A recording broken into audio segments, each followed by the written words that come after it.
Most important question that will decide the fate of the 2023 Houston Texans. Why the heck can't this team help CJ Stroud out with the run game? It's also a question that has a lot of answers. We'll hear from DeMeco Ryans, and we'll try to get to the bottom of it in the locker room.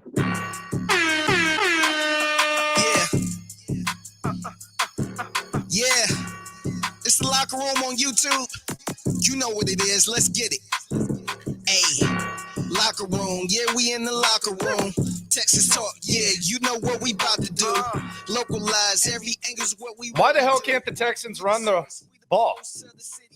Most popular question in town, perhaps the most difficult question in town. It is the locker room, number one source for Texans daily digital content. I'm Landry Locker. You can hear me Monday through Friday, 10 to 2 on Sports Radio 610 and the Odyssey app, which, by the way, you can also see me on Twitch and YouTube as well. Please subscribe, like, ride along, exclusive interviews throughout the week on the radio show, typically on Thursday. That will happen again this week. And we got the Texans covered for you, whether you're a Texans fan or not. You've come to the right place to get the pulse of what's going on with the Houston Texans. It's a very simple question. Why can't the Texans run the football?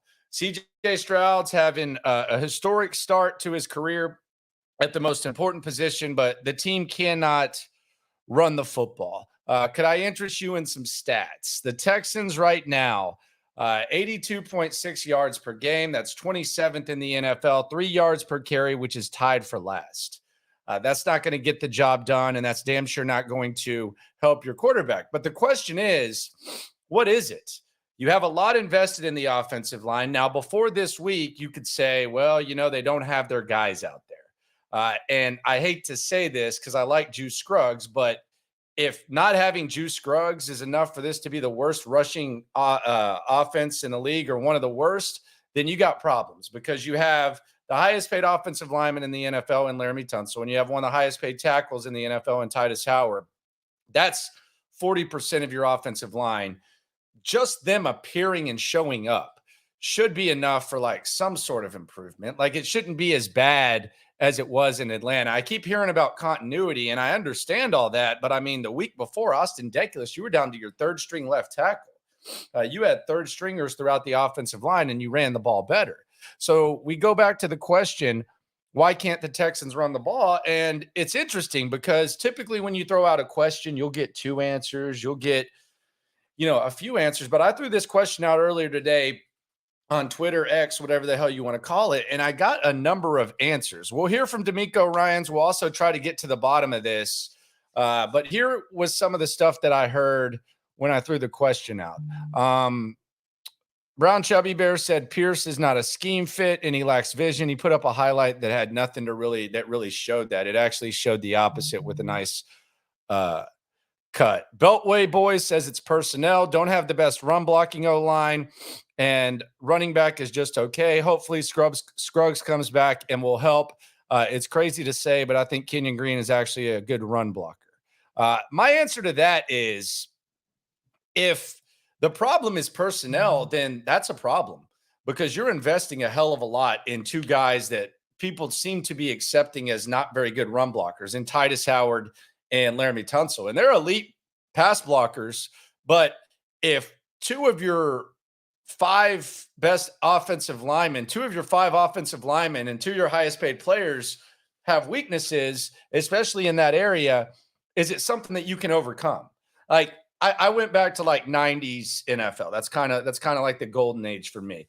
Deion Sanders, they say he wasn't a good tackler. Like he was probably a little bit more than you give him credit for, but you can hide that because people aren't challenging Deion Sanders. And whenever push comes to shove, guys can come help him tackle. Barry Sanders and Earl Campbell, they weren't great pass catchers, right? But you could figure out other ways to pass the ball, and you could overcome that.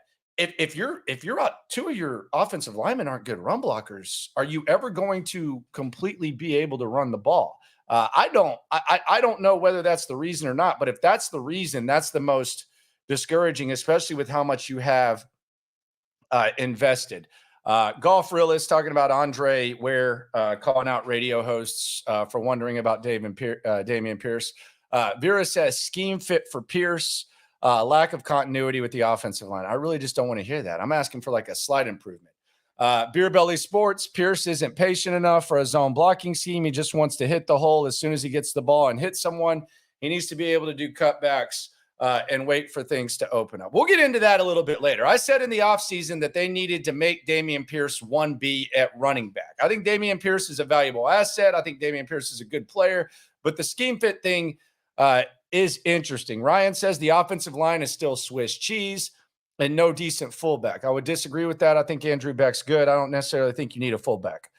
Lack of consistency. Haven't had the same group of dudes play together for stretches and likely won't till Scruggs gets back. So we're at the mercy of a second-round offensive lineman in Scruggs. I don't love that theory. I think DP has a lot to do with it. He seems to struggle with vision and looks for contact. I think winning the angry run of the year is in his head. He seems to hunt tackles instead of trying to avoid them. Chuck says overrated line, especially at the T position, totally overpaid.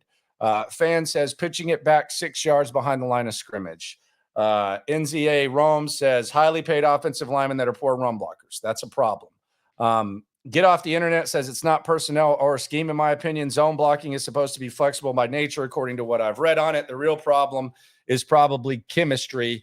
If half your starters never play, there's an inherent lack of communication and understanding. That would be the best answer for me. Don't have the personnel yet. What the hell are you going to do?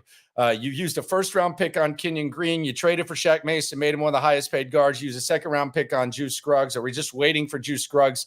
And Laramie Tunsil and Titus Howard are highly paid. Blocking. They might need to switch up the personnel on certain run plays. More Pierce stuff. Simple. Oh, this is simple. Thanks, Dave. O-line doesn't create holes sufficient for running backs to get to the second level. Pierce is hit by multiple D linemen as soon as he squeezes the O-line, if he even gets that far. Travis, the all 22. From what I've seen on the all 22 and my fourth watch on the film before 5:30 yesterday, I've come to the conclusion that the O-line is soft as wet tissue paper. They get blown up on run plays.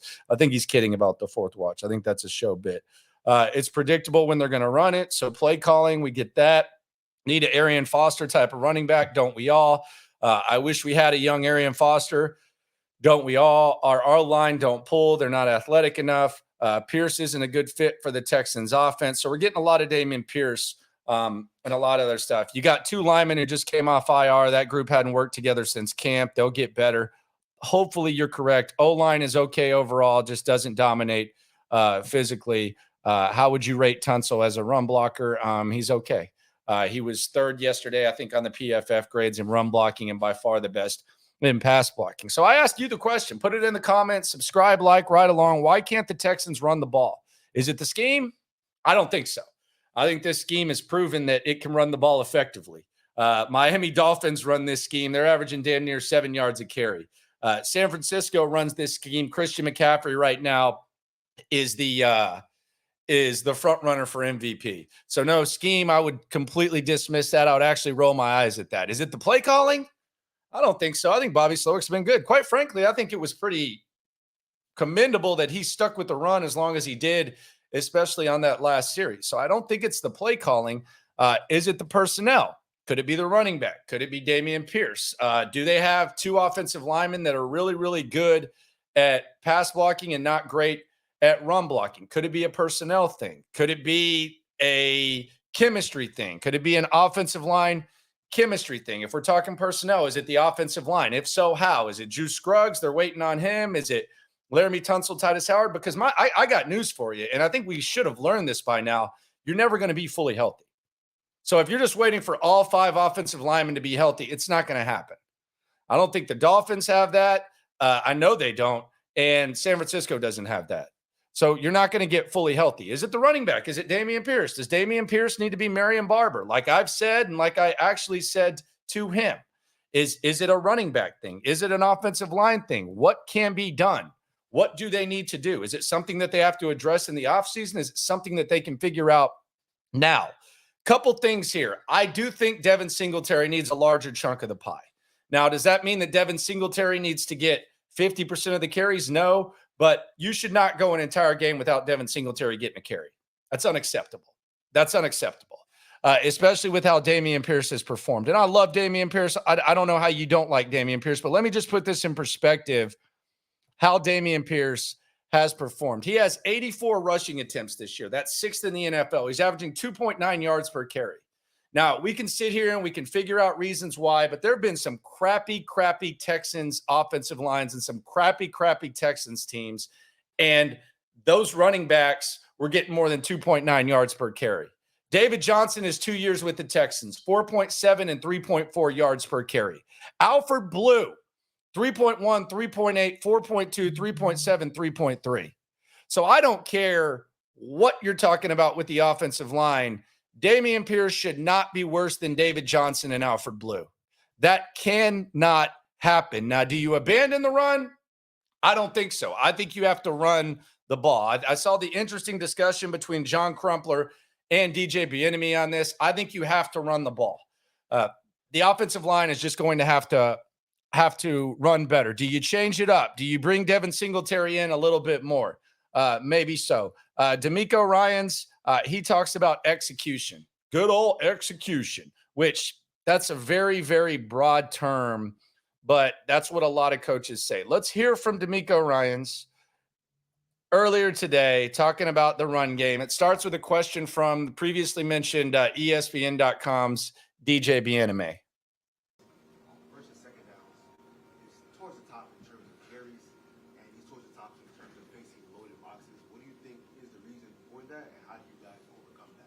Yeah, when it comes to the run game, I think it's collective. It's all of us. I feel like our guys, they did a great job of blocking yesterday in the run game. And well, if they did a good job of blocking, then maybe Devin Singletary needs to get more carries. If they did a great job blocking, that's first of all, that's encouraging. If they did a good job of blocking, that's great to hear. I know the margin for error is slim in this league. So it's tight holes or guys. There's one guy in the hole. We have to be able to, make a guy miss. That could go back to the Dameon Pierce thing, and that would be encouraging. Dameon Pierce needs to cut. He needs to make guys miss, not run into them. Have to, force some missed tackles there, but I think the guys blocked it well yesterday. We just have to stay after it, right? Encouraged with what we did up front yesterday from a run blocking standpoint and also in pass protection. So really proud of what the O-line is doing for us. We have to make explosives when we can. When it's there, it may be slim, but we have to make them pay.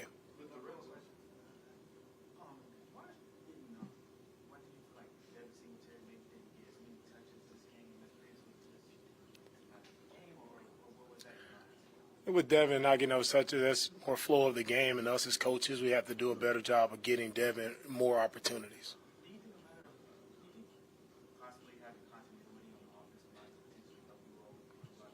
Continuity. The continuity will help, but I definitely feel like that our run blocking has been there. Guys have done a much better job throughout the past couple of weeks of finishing, no matter who's in there, targeting, finishing the proper way. It's there. We're very close in the run game. We'll stay after it. It's where we want to be better. We know we can get better there, and we will show improvement there. All right, so that right there is actually, I think it's encouraging, because if the run blocking is there, that's good, because your investment is getting the job done. The continuity, if that'll help, that's good news. That to me tells me that Dameon Pierce needs to make guys miss. And I think maybe we see a little bit more Singletary. But if DeMeco Ryans is right there and the run blocking is good, then that's encouraging. What do you think the Texans need to do to run the ball? What can be done? Put it in the comments, subscribe, like, right along. Check me out on Twitch and YouTube, 10 to 2 Central Sports Radio 610 and the Odyssey app, #1 radio show in Houston. This is #1 source for Texans daily digital content. Appreciate you for coming through. Again, the question, why can't the Texans run the effing ball? If we're going by what DeMeco Ryans said, I already feel better. Don't know about you. I feel like we solved a lot of problems here. Maybe not all the problems, but we solved them. New Orleans this Sunday, we'll be out there. I'll be in the parking lot. And I'll be in the stadium, and I'll be in the Texans locker room after the game, and then in this locker room for the post-game show, and then we got a bye week. Let's try to get that to 3-3, no matter what happens, though, when it comes to this Texan stuff. We're all in it together. Thanks for coming through. Subscribe, like, right along. The city too, landlocked, got the game in the headlock, localized every every time. Can't stop, won't stop. Yeah, we top 2 and we not too plugged in. Daily Digital on YouTube. We got taste for days, opinions to give. We got takeaways.